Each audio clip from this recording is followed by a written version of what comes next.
બોડેલી તાલુકાના ઊંચા કલમ ગામે મધ્યપ્રદેશમાંથી સ્થળાંતરિત થઈ અને સરકાર દ્વારા ફાળવવામાં આવેલી જમીન પર વર્ષોથી ખેતી કરતા અસરગ્રસ્ત પરિવારો હાલ ભારે હાલાકીનો સામનો કરી રહ્યા છે।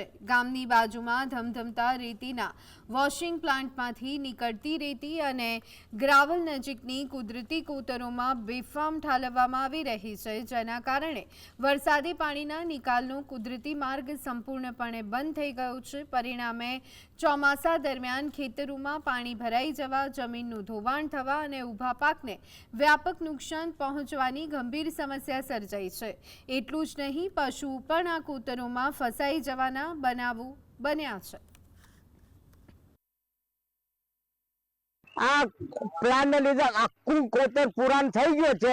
એના પુરાણ ને લીધે અમારા ક્ષેત્રોમાં આખું પાણી ભરાય છે અને ઉકા પાકને બગાડે છે। અને અમારે આ માંગ છે કે આ કોતરને સાફ કરીને પાણીનો નિકાલ કરે। અમારે ખેતરમાં બહુ બગાડ થાય છે અને આખો કોથળો પૂરાઈ ગયો છે અને અમે ઢોરો પણ લાવીએ છીએ તો આ પુરાણને લીધે બધું ઢોરો બી માં ફસાઈ જાય છે, છોકરા બી માં પડે છે, એને બેરે બેરે અમે કાઢીએ છીએ અને એ ઢોરો કદાચ ફસાઈ જાય ને એને કાઢે ને તો એ જીવતું નથી।